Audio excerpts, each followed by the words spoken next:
ಎಲ್ಲರಿಗೂ ನಮಸ್ಕಾರ. ಆಧಾರ್ ಕಾರ್ಡನ್ನು ಯಾವ ಥರ ನಾವು ಡೌನ್ಲೋಡ್ ಮಾಡೋದು ಅಂತ ಈ ವಿಡಿಯೋದಲ್ಲಿ ನಿಮಗೆ ತಿಳಿಸ್ಕೊಡ್ತಾ ಇದ್ದೀನಿ. ಇಲ್ಲಿ ನೀವು ಇದನ್ನು ಪ್ರೊಸೀಜರ್ ಆಗಿ ನೀವು ಫಾಲೋ ಮಾಡಿದ್ರೆ ನೀವು ಡೌನ್ಲೋಡ್ ಮಾಡ್ಬೋದು. ಏನಂದರೆ ಇಲ್ಲಿ ಮೇಲೆಗಡೆ ಏನು ಕೊಟ್ಟಿದ್ದೀವಿ ಸಂಪೂರ್ಣವಾಗಿ ಇದನ್ನ ಸ್ಟೆಪ್ಪನ್ನು ಫಾಲೋ ಮಾಡಬೇಕು. ಆ ಸ್ಟೆಪ್ಪನ್ನು ನೀವು ಫಾಲೋ ಮಾಡಿದ್ರೆ ನೀವು 2 ನಿಮಿಷದೊಳಗೆ ನೀವು ಆಧಾರ್ ಕಾರ್ಡನ್ನ ಡೌನ್ಲೋಡ್ ಮಾಡ್ಬೋದು. ಮೊದಲೇ ನಿಮ್ಮ ಆಧಾರ್ ಕಾರ್ಡ್ ನಂಬರ್ ಹಾಕ್ಬೋದು, ಇಲ್ಲ ಅಂತೇಳಿ ಎಂಪ್ಲಾಯ್ಮೆಂಟ್ ನಂಬರ್ ಹಾಕ್ಬೇಕು. ಆ ನಂಬರ್ ಹಾಕಿದ ನಂತರ ಕ್ಯಾಪ್ಚರ್ ಕೋಡ್ನ ಹಾಕಬೇಕು. ನಿಮ್ಮ ಆಧಾರ್ ಕಾರ್ಡ್ಗೆ ಬಂದಿರುವ ಅಂದರೆ ಮೊಬೈಲ್ ನಂಬರ್ಗೆ ಏನು ಎಂಟ್ರಿ ಮಾಡಿರ್ತೀರಿ ಆ ನಂಬರ್ನ ಹಾಕಿ. ಆ ನಂಬರ್ನ ಹಾಕಿದ್ಮೇಲೆ ವೆರಿಫೈ ಡೌನ್ಲೋಡ್ ಆಯ್ತದೆ.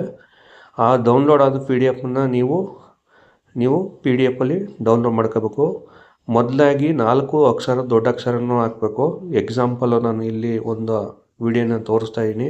ಉದಾಹರಣೆಗೆ ಈ ಥರ ಇರೋದನ್ನ ಅಂದರೆ ಈ ಕೆಳಗಡೆ ಪಾಸ್ವರ್ಡ್ ಏನಿದೆ 4 ದೊಡ್ಡ ಅಕ್ಷರಗಳು ಮತ್ತು ಇಯರ್ಗಳನ್ನ ನೀವು ಮಾಡಬೇಕು. ಅಂದರೆ ನಿಮ್ಮ ಹೆಸರಲ್ಲಿ ಆಧಾರ್ ಕಾರ್ಡ್ ಡೌನ್ಲೋಡ್ ಮಾಡಿದ್ರೆ ನೀವು ಈ ಪ್ರೊಸೀಜರಾಗಿ ಮಾಡ್ಬೋದು.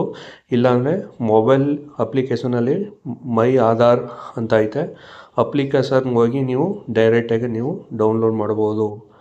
ಈ ಮಾಹಿತಿ ಇಷ್ಟ ಆದರೆ ಲೈಕ್ ಮಾಡಿ.